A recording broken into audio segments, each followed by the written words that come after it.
Hello, everybody. Let me fix my mic a little bit. Welcome to the Week Ahead News Show, episode 38, with your main, hosts, me, Liam, my good friend Tommy. Hello, everybody. Good to be back. Episode 38.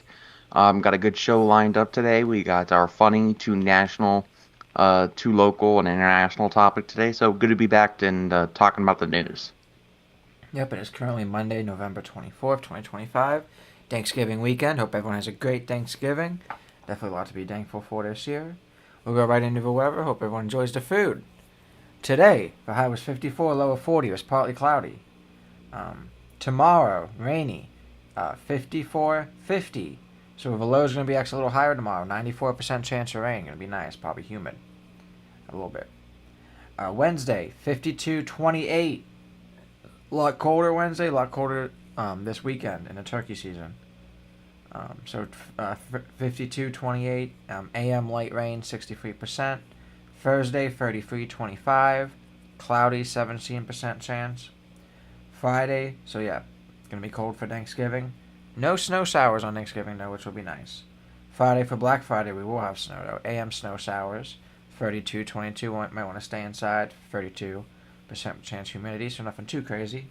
Saturday, 34, 28. PM snow showers, 36% humidity. Sunday, 40, 37. Rain and snow showers, 56%. And then next Monday, we have showers again, 56%. Temperature, though, will be 45, 33, getting a little bit warmer. We'll go right into, we always go into sunrise. First light today was 6:51 a.m. Sunrise was 7:21 a.m. Sunset today was 4:57 p.m. before you get off work. Last light, 5:27 p.m. for about 9 hours and 35 minutes of sunrise. Sunlight, pretty bad. We're expecting about half an inch tomorrow of rain. And like barely any this weekend, so nothing too crazy. Right now, humidity 75%, a little humid. The moon is about waxing crescent, 20% illumination. Next moonrise, 11:54 a.m. with our next full moon in 10 days. Tommy will be going into stocks from the last 5 days. We have stocks from today. Looks like small gains for some. Nasdaq did well, about 2.7. Russell 200 for today did 1.9. S&P 500 for today did 1.6, and the Dow did 0.4. All pluses, and we have weather below us as well. Yeah, and that sort of is in line with our 5-day trend. So Dow was up 183 points, S&P up 66 points, Nasdaq 288 points. So Dow's that's about 0.5%, and S&P and Nasdaq that's around 1%. So things are holding steady. Good to see. We'll go right into a funny topic. Make sure you drop a like if you're enjoying the content, everyone. Really appreciate you stopping by, tuning in. We appreciate it. You could always, like I said, drop a like, subscribe as well if you're not. Notification bell, bottom right of us, that helps out as well. We have Facebook in the description. Follow us on there. If you could repost our post to help us get out to more people, that'd be amazing. Like, that'd be great. All that helps us out with our algorithms, so it'd be awesome to see. Our funny topic today is Trump and Mandami meeting last week, and how Trump changed up a little bit during the meeting, and a lot actually. Actually, during the meeting, they all thought, he's calling him a communist. His press secretary was like, "Oh, why haven't the communists come to the White House?" But they were nice and making jokes. In here, I have a photo of Trump afterwards. Everyone just look up like photos of Trump after Mandami, and he's wearing like a black wool coat and like a red scarf. Kind of looks like Scrooge, people were saying. So yeah, it's weird, political frenemies turned unlikely allies. Trump and Mandami met at the White House in a surprisingly cordial meeting, focusing on shared issues like housing housing affordability, and the cost of living, type food, type like stuff like that. Trump publicly praised Mandami, saying he expects him to do a great job as New York City mayor.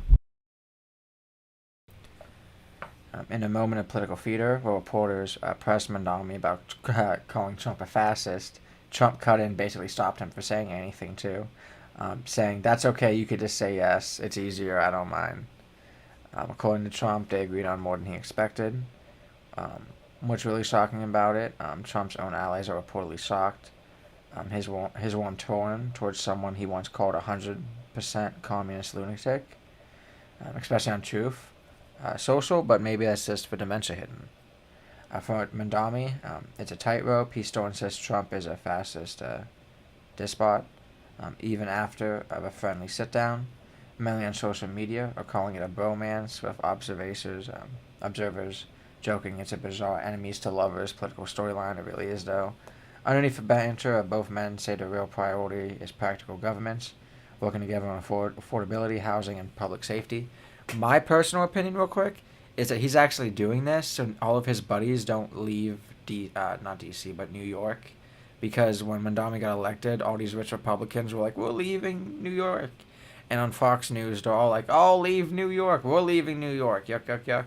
And now that this has happened, there was a video of Fox News, and they're like, "Oh, maybe Mandami's not a bad guy." And it's just like Jesus Christ. It's literally like The South state Park media telling me, kicking in. "Yo, thank you, Russian-owned state media." Just kidding. Underneath, yeah. So it'll be interesting. I think a lot of it's that, and some of it's too Trump just realizing that he has to be nice. Like president of New York, mayor of New York, is a big deal, one of the biggest cities. So he wants to make sure he has a good relationship with that. He was probably like, "Hey, maybe don't tax my rich buddies," but hopefully Mandami doesn't listen to that. What do you think about this, Tommy? I'm just kind of shocked, you know, Donald Trump and Mondami meeting, and they say they agree on affordability. That's kind of surprising to me, considering the actions the Trump administration has taken to rise costs for the average American. These tariffs, they are they're a tax paid for by the consumer. They're hurting American families at the grocery store. Groceries are up. Everyday living expenses are up.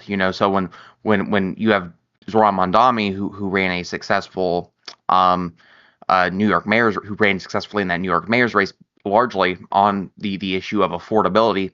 It's curious to me that our president, who has done nothing for the issue of affordability, is saying he agrees with Mondami on this issue. Mondami has a lot of innovative and new ideas to address the issue of affordability. Donald Trump has none of those. In fact, all he has done is push prices higher and higher. So, it's interesting to see that they say they agree when the actions that the Trump administration has taken are very different than what they're saying they agree to. So, that's sort of interesting. Yeah, it's kind of crazy as well, just that uh, Donald Trump not too long ago was endorsing was endorsing Andrew Cuomo in that race, and telling people Mondami, it's going to be a disaster. It's going to be a disaster. If he gets elected, he got elected, and then they have this meeting, and all of a sudden they agree on stuff. It's like, did you not research what Mondami was saying before you put out that statement saying that he's a crisis to the city and that you should vote for Andrew Cuomo? I guess not. So just a whole crazy spectacle out of the White House. Agreed. I still kind of feel the same. It is a weird spectacle by Trump. It might just be so his buddies don't sell their land, and housing market and real estate crashes in DC as well as the rest of this country pretty quick. So, what? I'm trying to see if I could share my screen for the next topic. But it's a setting. Yeah, so you're working on that. But So our first national topic today is Trump says seditious Democrats. Trump says should face death. So that's the crazy story that we're gearing up for. We're gonna play the video for you here of the original video that the Democratic lawmakers put out, urging U.S. service members to not even necessarily urging, but just letting them know that they can disobey an unlawful order. So we're gonna show that video for you. Yeah, they're gonna be able to see it, Tommy, but you won't. And they're gonna be Okay. able to hear it as well. Senator Mark Kelly. Representative Chris Deluzio. Congresswoman Maggie Goodlander. Representative Chrissy Houlihan. Congressman Jason Crow. I was a captain in the United States Navy. Former CIA officer. Former Navy. Former paratrooper and Army Ranger. Former intelligence officer. Former Air Force. We want to speak directly to members of the military And the intelligence community. Who take risks each day. To keep Americans safe. We know you are under enormous stress and pressure right now. Americans trust their military. But that trust is at risk. This administration is pitting our uniformed military And intelligence community professionals Against American citizens. like us. You all swore an oath. To protect and defend this Constitution. And right now, the threats to our Constitution aren't just coming from abroad. But from right here at home. Okay. Our laws are clear. You can refuse illegal orders. You can refuse illegal orders. You must refuse illegal orders. No one has to carry out orders that violate the law. Or our Constitution. We know this is hard. And that it's a difficult time to be a public servant. But whether you're serving in the CIA, In the Army. Our Navy, The Air Force. Your vigilance is critical. and know that we have your back. Because now, more than ever, The American people need you. We need you to stand up for our laws. our Constitution, And who we are as Americans. Don't give up. don't give up. don't give up. Don't give up the ship.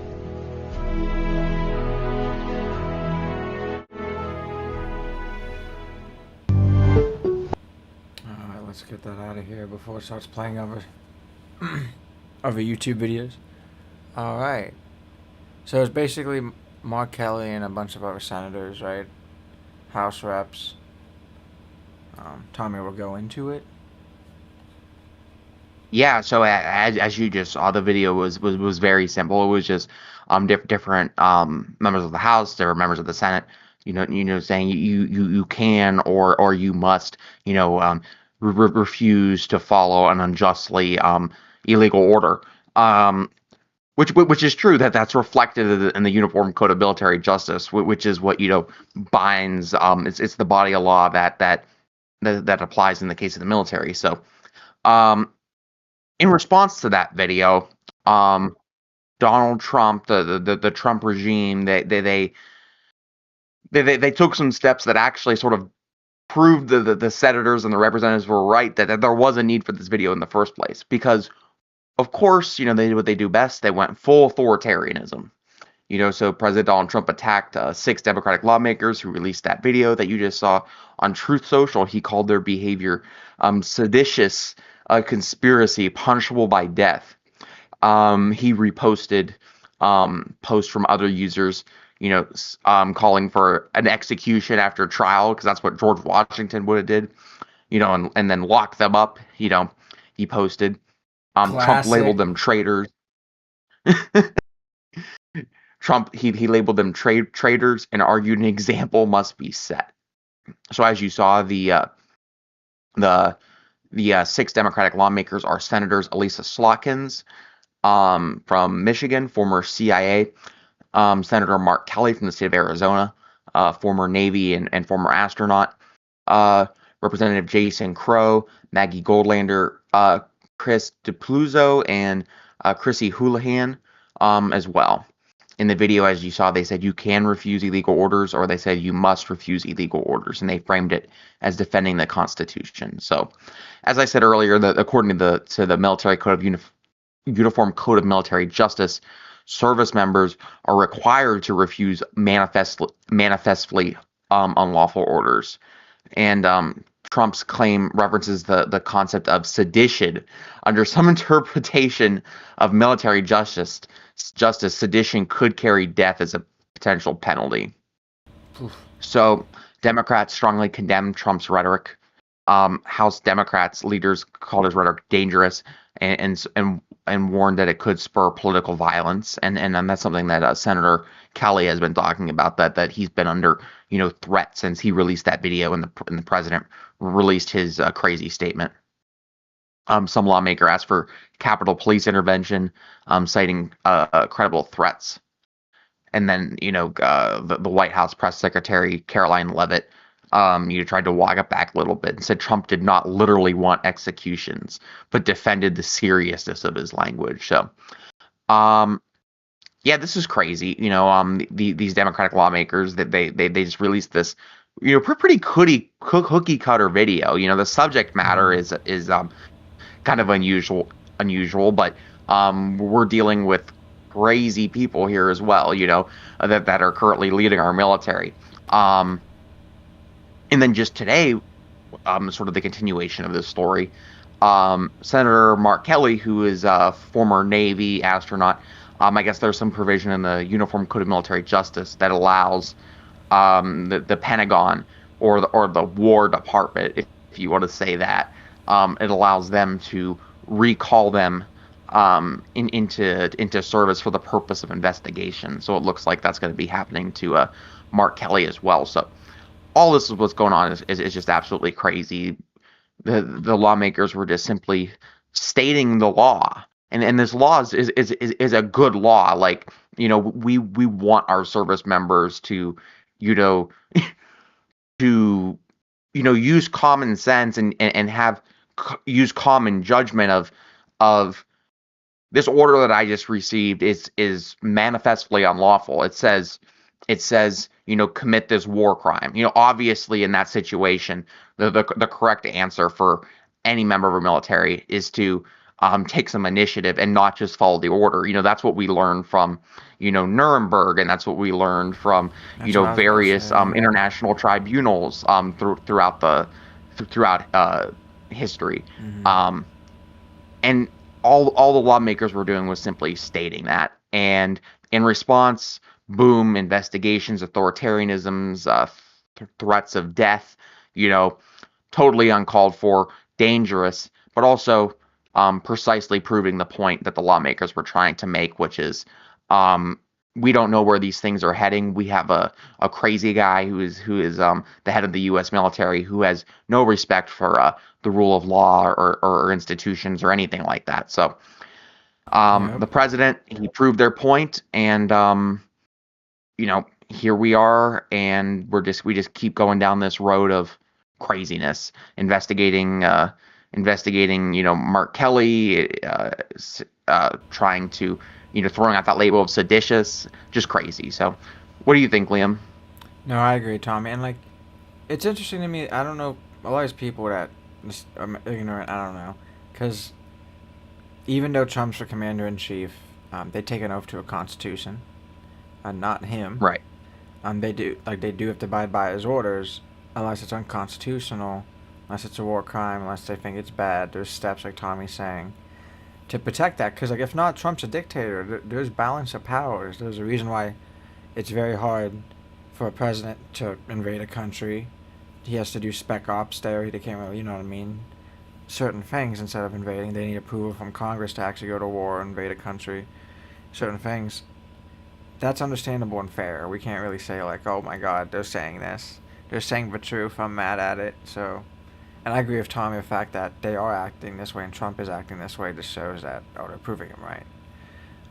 And it sucks because when you have a president that says crazy stuff and you can't take him seriously, well, if that's for logic, then he shouldn't be president. But if you're saying only 10%, 90%, it's just dumb to me. I don't know, because he's being pretty serious about it. It seems if you're saying people should be executed. I feel they really shouldn't be executed. Certain words matter when you're president, but not when you're Trump. So that sucks, and I really hope these people will be okay. I hope Mark Kelly's investigation won't be nothing crazy, but it might be. And it sucks that Trump saying, there won't be political warfare under me. All these guys are political warfare under me. I'm tired of it, but he keeps doing it times 10. Like me and Tommy were talking today. I don't think this is one of our topics, but hit the probe into, Comer, the old FBI director, and Letitia James. Yeah, Comey. Comey, thank you.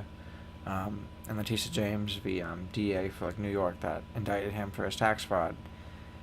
He set up, they basically appointed a DA illegally, so that got thrown out. He could still go after him, but he's not doing stuff right, and just sad to see. I'm going to go into a little... I know. You can go on, Tommy. Yeah, no, I agree. You know, the Constitution is the highest authority in the land. You know, and all these representatives are saying is don't follow unconstitutional orders because the president took an oath to the Constitution. The president's power is derived from the Constitution. You know, the Constitution is quite literally the implementing document of the United States of America. If it's contrary to that implementing document, it's by definition like unlawful. You know what I mean? So just simply restating the law, it's crazy. But no. Local topic one. So this is some big news that's going to affect the gubernatorial race here in Ohio. So quite simply, the headline is former Representative Tim Ryan passes on the gubernatorial race. So Tim Ryan, former U.S. Representative and former candidate for U.S. Senate, announced that he will not run for governor of Ohio in 2026. He made this decision after what his statement described as made this decision after careful consideration, much prayer and reflection, and long conversations with my family, my closest friends and advisors. So Ryan was long seen as a likely contender, particularly after Senator Sherrod Brown announced his intention to reclaim a seat in the U.S. Senate. So, with Ryan out of the race, that leaves Amy Acton, former Ohio Health Director, as the uncontested frontrunner for the Democratic nomination.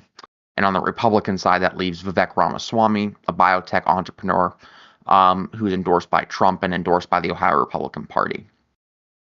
So.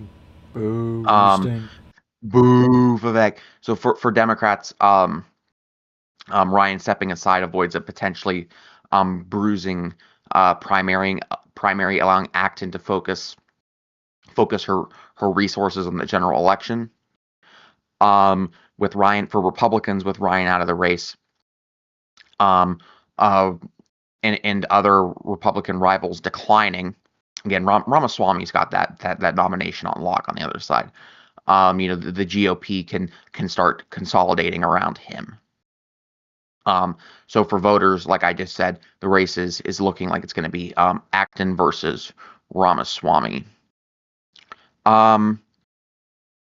Yeah, so I think the key focus to take out of this news article is very simple, which is that we all have to rally behind Amy Acton. I have a lot of respect for Tim Ryan. He was a great representative here in Northeast Ohio. Did a lot of work bringing money into our local air base, doing a lot of things that helped out the district, brought in a lot of resources. He was a great representative, and unfortunately, he lost to J.D. Vance in that Senate race. But so I have a lot of respect for Tim Ryan. But with him having made his decision, and no other contenders in the race, and Amy Acton also legitimately having a great resume of public service, working as the public health director at Ohio during a time of crisis, showing exceptional leadership. With all of these things taken together, I think it's just critical that we all come behind Amy Acton, because quite simply, Vivek Ramaswamy is crazy. Okay, Vivek Ramaswamy is absolutely crazy. I remember one of his first statements he said was, he wants to bring Doge to Ohio. Well, considering the news today that Doge was disbanded, we see how that aged. But saying stuff like that, saying like he's going to rename Lake Erie to Lake Ohio, being staunchly anti-choice, anti-woman. You go down the list. Vivek Ramaswamy, he wants to steal from you to give to the rich. And you compare that to someone like Dr. Amy Acton, who has shown public service and leadership in the past and will continue to do so. It's just very clear, that we all have to rally behind the presumptive nominee, and we have to stop Vivek Ramaswamy because he will take this state and he will put it in the gutter. So, Agreed. That's sort of what I have to say about this. What about you, Liam? Yeah, but same. I like Amy a lot. A lot of her stuff around Youngstown. Her doctorate research was a lot on like MS and cancer rates in Youngstown, why it's higher in like industrialized area or not. I feel like it's not fair. A lot of the heat she got for COVID because it still gets. I see it on Facebook all the time. Because a lot of people on the right, they feel like I tell people this all the time, like Tommy when we talk. It's like they'll blame Cuomo for what happened in New York, but they won't blame DeWine in Ohio. And it's like certain things is always going to happen when people get sick, and one of that's going to be like elderly people will pass away at higher rates. There's reasons for that if you understand public health. One of that is just how low pay those workers are. So it's not like they're going home to the best conditions. They might be living with multiple people. Um, they go shopping normally. You know what I mean? There's a lot of ways they're around people in their everyday lives. They could bring that in to the nursing home. Nursing homes are poorly funded, very poorly funded. And the people that live there, it's sad. So a lot of it too, I feel like is like a personal family thing. It's like, hey, if this was someone in your family, well, and obviously COVID was happening, and you knew you were smart, take them out of a nursing home if you feel that way. You can't blame the state. It's not like the state could just like put all these elderly people into hospitals. Hospitals were packed. Can't put them in hotels because they don't have the equipment like nursing homes do. So there's certain like understandings to certain things why like people go, oh, why? Because same thing with Ohio. Same thing happened in New York. Because when COVID was happening, I was looking up the death rates, and Sandusky was our highest death rate. And like in the summer, you know what I mean? It wasn't Cedar Point. It's all the senior care living facilities in Sandusky. But there's reasons for that. You can't really blame like people in healthcare for that. Now, like I said, you could, if you really want to blame the governor, blame the governor. But once again, it's out of his control. It's not like he could physically move those people or physically move those people into families if they can. I feel like it's a family thing. It's a personal thing. A lot of people like to blame the government for things that they don't understand, and I think that's one of them. Because Amy helped out this state a lot with her great knowledge, and there's people throughout every state doing this, and you're always going to have issues, like I said. Something you learn in public health class with viruses and big illnesses coming up that are new. It's going to wreck through nursing homes. You could ask any nurse, any RN, STNA, any of them, LPN, and they'll be like, yup, you are right. So it sucks that Tim Ryan had to like not run. It'll be interesting if he does something else, but like I kind of like think, yeah, he's just going to keep lobbying and making that good money, staying relaxing, which I get. Like, I feel like campaigning after a while gets so tiring. What's really interesting to me, though, is for this governor race, both of these people are first-timers. Like, Vivek did run for president. That was mostly just to get some money and then back Trump. But I really think Vivek's not good for the state. A biotech guy, there's not much we could do in Ohio for biotech. A lot of that comes from like robotics and like great knowledge, great industry has to align with that too. We do have great, hospitals and stuff like that already do it. So it's like I don't know how much industry would help with that. But industry kind of comes with research like that. I think a lot of it is just to push like data centers, so that won't really be the best. I think a doctor that has researched cancer and MS rates, cares about that stuff where she's from in Liberty, around this area in Youngstown. Could help out a lot. She's taught at Ohio State, really helped out a lot of people in this state as well, being a public servant. So definitely want her to win. Hopefully the people of Ohio could see how bad Ohio has been since DeWine's been governor. If all these Republicans in the state house, they'll always say, oh, yeah, these things are so bad. It sucks that a lot of people on both sides are so brainwashed they can't take a hit. You know what I mean? It's like as a Democrat, when Anthony Weiner was sending his wiener, I'm not taking that hit. Anthony Weiner, you're a bad guy. Stop sending your wiener. But you know what I mean? But nowadays, especially Republicans are so like red pilled into like their party. Even if they have a horrible state house and everything when First Energy happened, that was like Larry Householder, who was a state house Republican. It's just, it doesn't matter. They can't take that responsibility and say, okay, well, why don't we try Democrats in this area for a bit? I'm ready to go. Man, Are you good? No, the Anthony Weiner reference, I was thinking, put Anthony Weiner, put him in a lockbox, throw away that key. If anyone gets the lockbox reference from the early 2000s, I'm sorry. And just got the political brain rot like me. Heck yeah. So,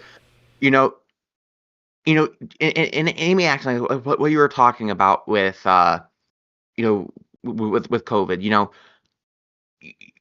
during her time as public health, she implemented an effective policy that saved the lives of Ohioans. And as part of that policy, people did not like to do what they had to do. People did not want to wear masks. People did not want to social distance and stuff, but the science and the facts, showed and continue to show that those steps were necessary at the time, so, you're always going to have the malcontents out there, that are still begrudging the fact that they had to wear a mask 5 years ago. And it's actually, You know what I mean? Ignorant, But ignorant and lazy people will always blame the government for things that they shouldn't blame the government on, I guess. I mean, I hear about the food pyramid all the time on Facebook from people, and they're like, government talking bad food pyramid. Buddy, I haven't fought about the food pyramid in over 10 years. For most of my time in high school, I was a big dude. Once I learned about the food pyramid in elementary school, it went out my ears because I was this big and eating food, all right? I would eat a pyramid. So, like, it's self-responsibility. Like, now I'm a healthy dude. I've been healthy for years now, probably since I've been 20, because I'm like 20 since my stomach. But, like, that it's just all caring about it. It's not being like, oh, it's the government's fault. Because, like, what I hear too, Tommy, people blame all these healthcare professionals because they'll say, well, people weren't wearing N95s or surgical masks.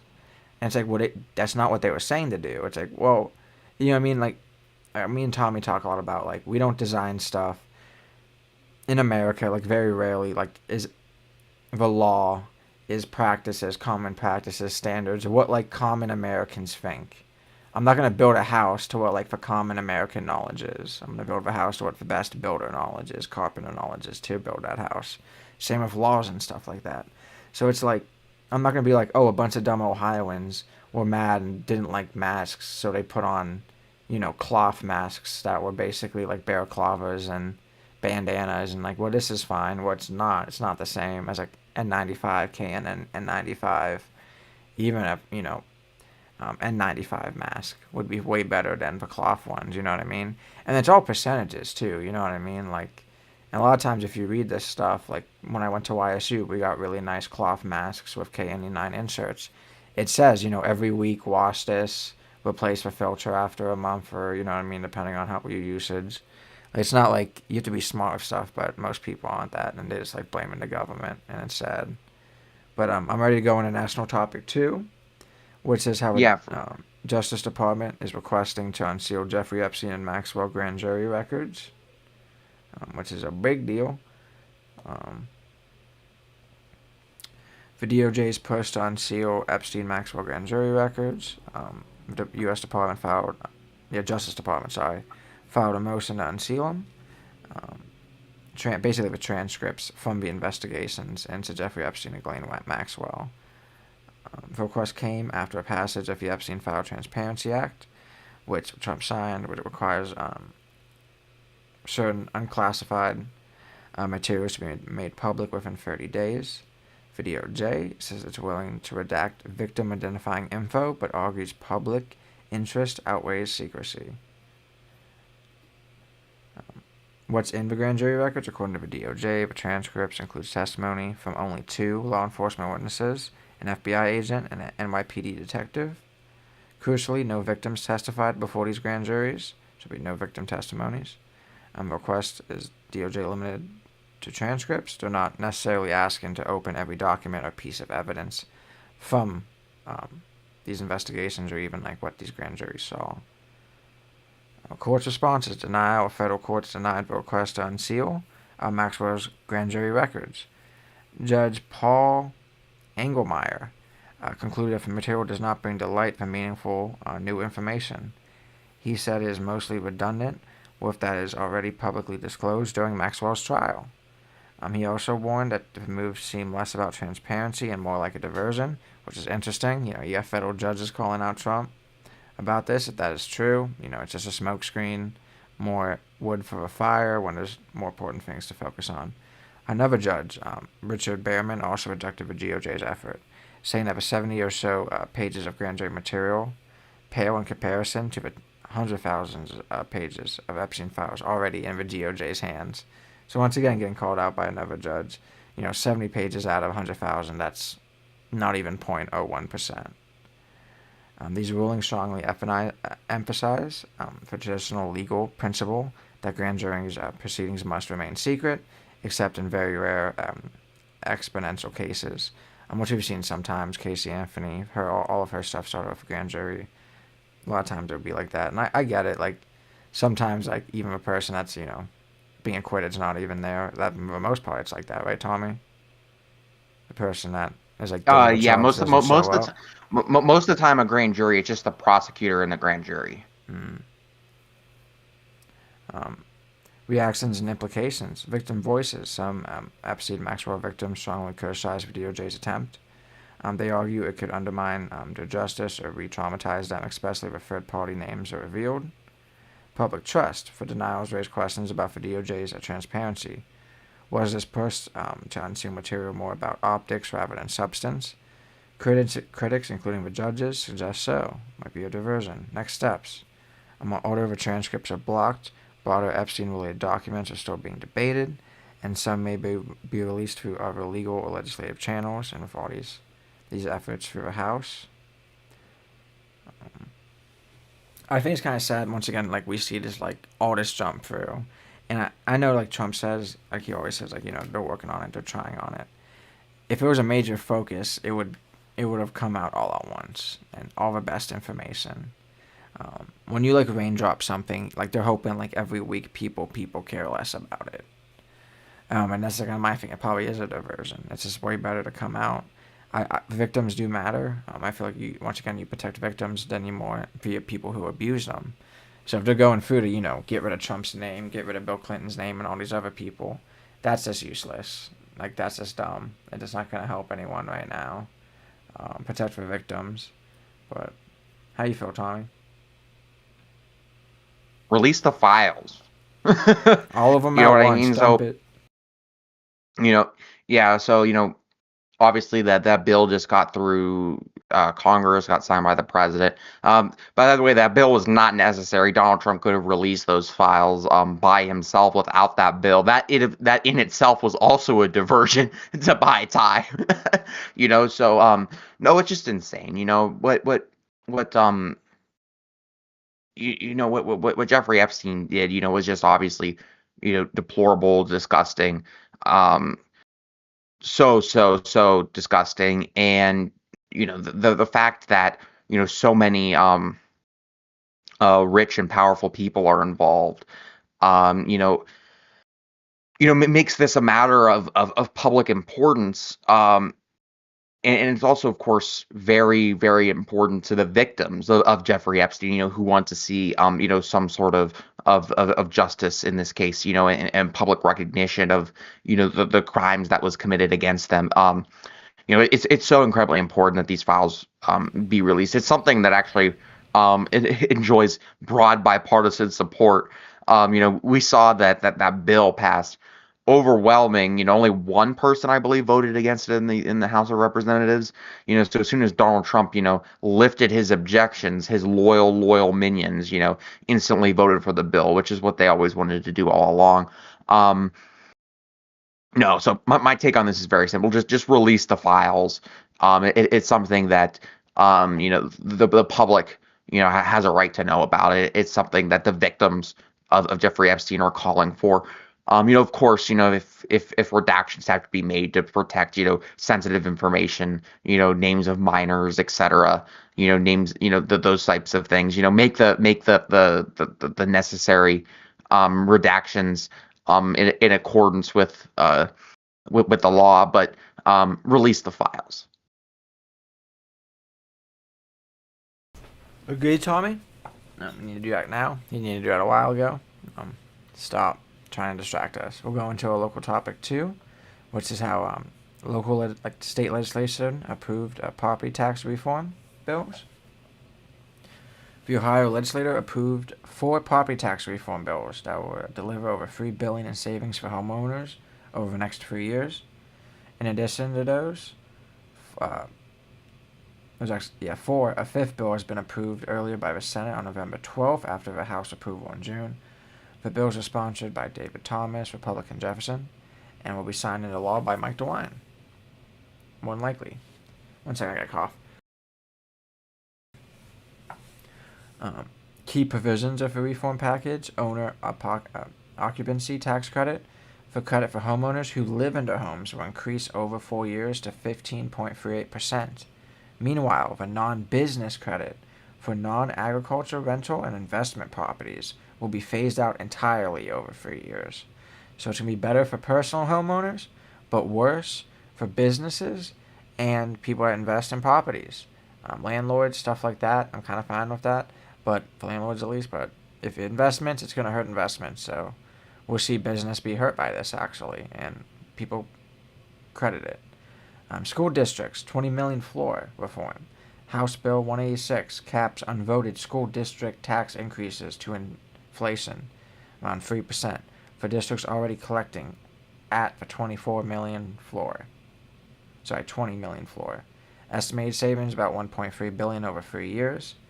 The inside mile cap for local governments, House Bill 335, limits growth of non-voter approved inside mileage for counties, cities, and townships. Estimated savings between 621 and 763 million over 3 years. The County Budget Commission Authority, this one I kind of don't like, House Bill 309, grants County Budget Commission authority to reduce property tax rates or levies, even voted in ones, if revenues exceed expenditures, which actually isn't that bad. If you want to save money, that's a good thing. Revenue, money you make. Expenditures, money out. They don't really want... That's one thing we kind of do want our local governments to be good at money, because we know the federal government ain't. The states, we talked about before, have to have a balanced budget every year, balanced books. The federal government doesn't. That's how they go in debt. A lot of states cannot go in debt. They can with certain things, but it's hard to, like, every year and year be in the negative. Evaluation process reform, flip the script act, House Bill 124. Transfers the burden of appraisal challenges to county auditors and gives auditors controls over sale data used for every 3-year revaluations, which will be interesting. I kind of like that, though, because it kind of helps out from people getting screwed over, which they are understanding sometimes hurts taxes, too. So if you have a dirty evaluator or appraiser, and he wants to evaluate property more because he knows he's getting a kickback, that does help out, whoever's selling it. But it also, if my house is next to you now, my house property value will go up. Over time, I reevaluate my house to get more money out of it, refinance, and now my property taxes go up. Financial impact and homeowner effects. We average homeowners projected to save around $128 next year under this reform legislation, which isn't that much when you're a homeowner. But some of these, like I said, I kind of like. Some of them I really don't like. Largest beneficiaries, homeowners in Mahoning and Trumbull counties, whose property values jumped 38 and 35% respectively during recent reevaluations, which is crazy. Especially post-COVID, we've seen house prices go up. Some owners, particularly in large urban school districts, are already at the 20 million floor. Examples are like Warren, Jordan, Boardman may see little to no reduction in their taxes, though. Political and legislative positioning, a lot of this is from the Tribune. The 4 bills were passed primarily with Republican support in the Senate. No Democrats supported them. Senate Democrat leader Nikki Antonio, Democrat leader, will criticize the measures, saying they don't significantly address the property tax crisis. Sponsor Dave Thomas called the package the most impactful property tax reform we've had in the last century. Doesn't mean it's the best. Like we said, it would be interesting. Homeowners in regions with steep value increases like our area stand to gain meaningful relief because, like I said, the taxes are going up because everyone's selling houses high.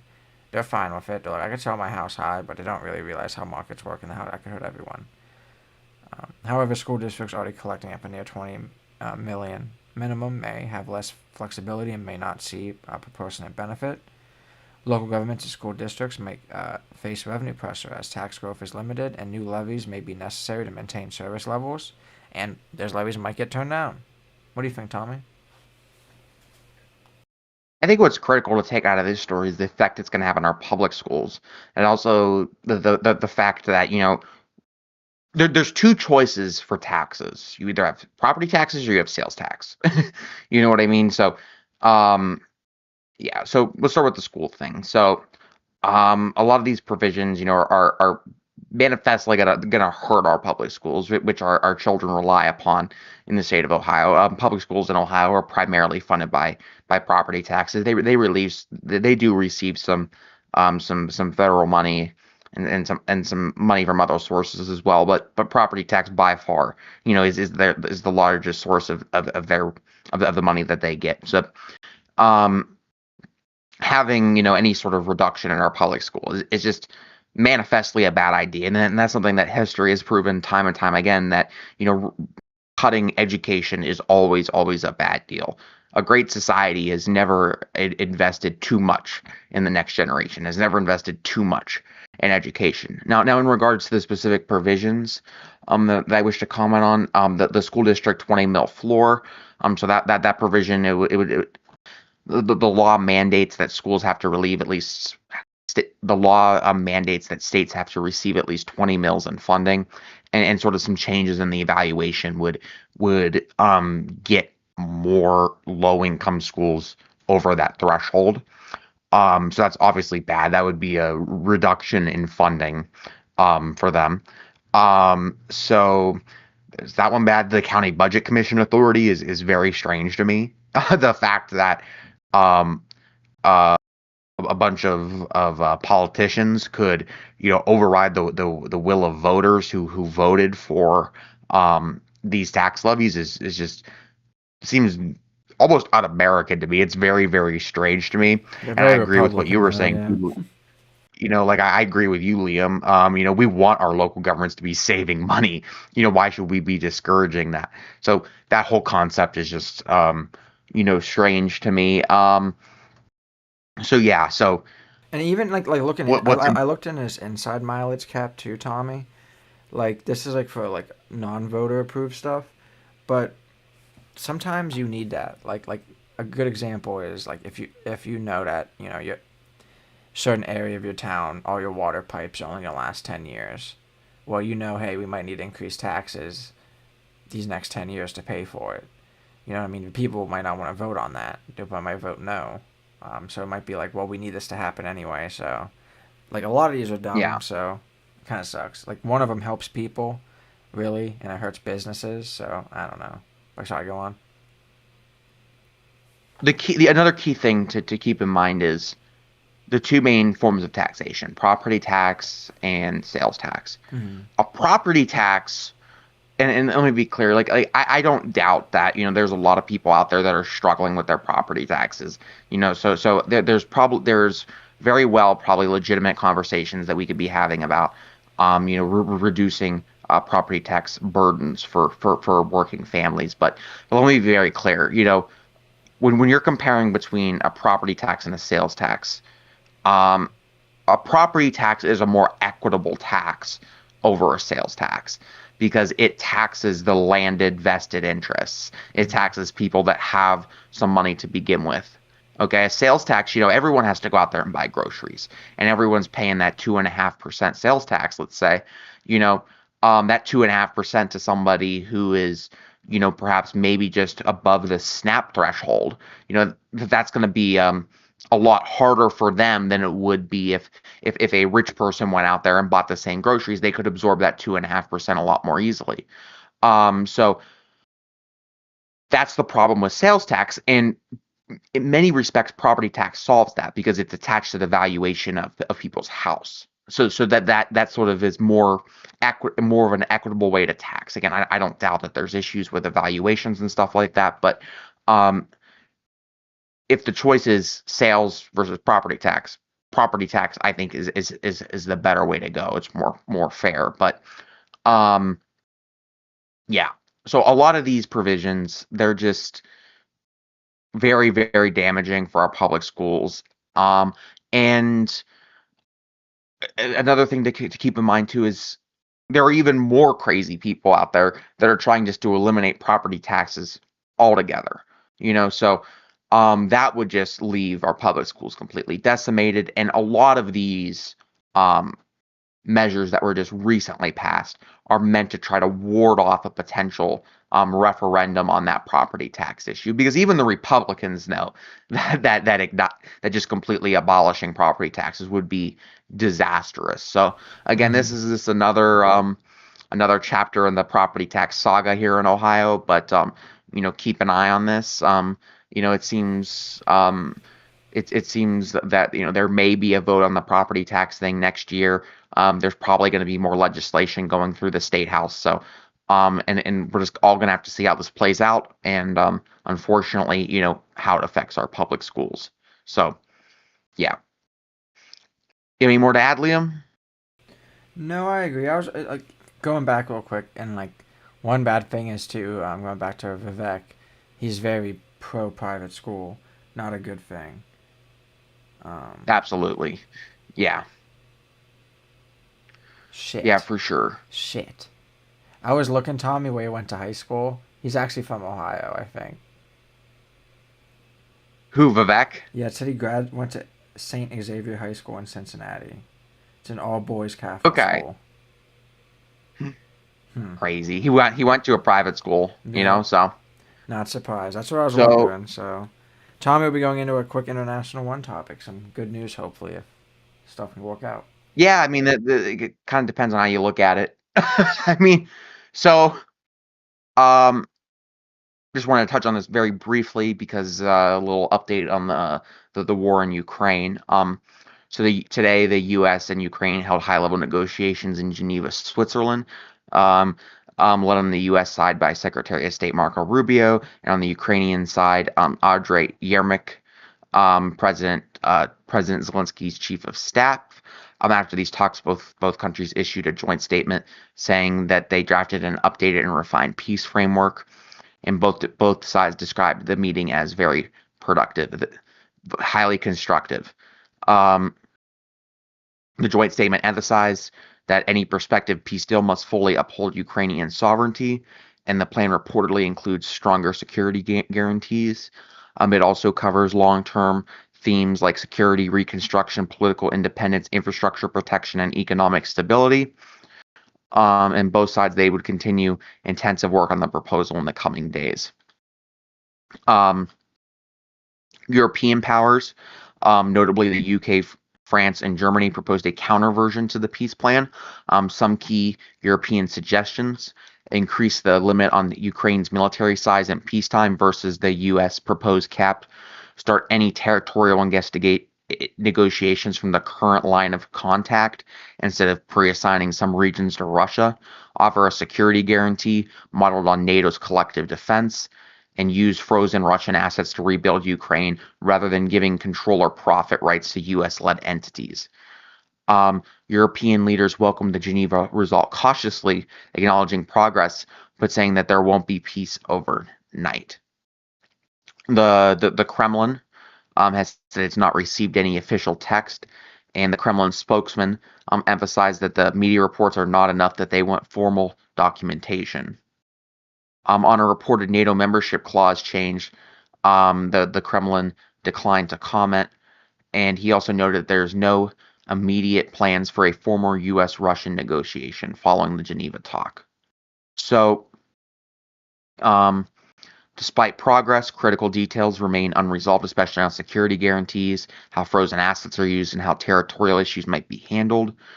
Some European allies are worried that the revised plan may still not protect Ukraine sufficiently, and others argue it abandons too much sovereignty. Russia's willingness remains uncertain as well, without its buy-in, any framework, lacks any real practical purpose. Because the framework is still living, there's significant political risk and a high chance that things could change. So, I wanted to highlight this briefly because as it seems like the war in Ukraine is coming to an end, I think it's very important that we keep an eye on this story. Essentially, so that Donald Trump does not sell the Ukrainians to Russia. So before this initial proposal by the this current working proposal that was talked about today in Geneva. There was talks that the U.S. was working on a draft proposal that would give parts of Ukraine to Russia, even though Ukrainian soldiers are currently on that land. So when the Europeans are talking about starting territorial negotiations at the line of control, that's what they're talking about. So as this sort of peace process continues to progress, I think it's important that we keep an eye on these clauses to make sure that the Ukrainians are treated fairly, to make sure that that the territory, that if they have to give up any territory at all, ideally, Ukraine would retain control over all of its sovereign territory as defined by international law. But if as part of a larger peace framework, they had to give up any sort of territory, certainly it has to be at the line of contact. Ukraine should not be giving up territory that their soldiers are currently sitting on to Russia. Absolutely not. Any proposal has to, make sure that something like this cannot happen again. It has to include security guarantees. It has to, include, protections for Ukrainian sovereignty and stuff like that. And the fact that the first U.S. draft before today's meeting in Geneva seemingly did not include those things is concerning. And I think the European leaders are concerned as well. They said today, that they're happy about the progress today, but, there won't be peace overnight. So they're cautiously optimistic. So keep an eye on this. Make sure that Donald Trump does not sell out Ukraine to Russia. And we'll just have to see how things, progress. In the war, like right now, as things are going into winter right now in Ukraine, so there's not going to be a lot of, change in territory, until probably like March, things will pick back up again if the war is still going on. So this will just be something to watch. So what do you have to say, Liam? Yeah, for the most part, I agree. It's interesting. Ukraine's getting the butt end of the deal. They got invaded and they don't have to give up more land. I do like for NATO protections, even though they're not a part of NATO, the economic part of being a part of the EU. I definitely think the European countries, their proposals are definitely, I think, worth putting in there. And then you talk about it, obviously, like they always say, not everyone gets their way, so we'll have to see how many actually come through. And kind of like the Epstein stuff, we'll keep people updated with this one too. Because to me, like, this is an interesting topic that we need to keep people updated on. See what's keep going on. This actually gets agreed. Kind of like with the whole like Gaza thing. There's always stuff going on. So make sure you stay updated on that. I kind of wish Russia was getting more of a butt end of a deal, but it happens. And like obviously, like we're saying, is what Jared Kushner and Marco Rubio pushing this. So. Marco Rubio was in Geneva, Switzerland, trying to hash it out with Volodymyr Zelensky's chief of staff. Kushner's still over, in the Middle East, trying to, make as much money as possible, I imagine. Yeah, I got that. I thought I was working on this, but I may have been mixing up names too of someone else. One of those fancier names. But definitely good to see for Ukraine. Yeah, that's all. all It helps us with funding. We're in a lot of debt. If we keep funding these wars, we're going to be in more debt. But, we need to see, Russia not to be able to invade any country they want to. So, hopefully, it all ends up well for me. Any more input on you, Tommy? Nope. Just keep an eye on this as things progress. Yeah, we appreciate everyone stopping by tonight. Thank you for spending time. Make sure you drop a like if you enjoyed the content. Even if you're watching the VOD, it helps out. Follow us on Facebook. That helps out as well so much. That's it for me, Liam. Good night, Youngstown. Thank you, everybody. Have a good night. We'll see everybody on our next show here Thursday, Northeast Ohio Sports Show. We'll see if it's going to be Thanksgiving, so probably not. We're probably going to cancel this week. Maybe we'll have it Friday for Good Friday, Black Friday. I almost said Good Friday, sweet Jesus. That's it for us. Have a good night. Stay tuned to Facebook. We'll have it on there. We'll either have it Wednesday night or Friday. Peace, everybody. Enjoy Turkey Day. Good night. Turkey Day. Get fat. I can't wait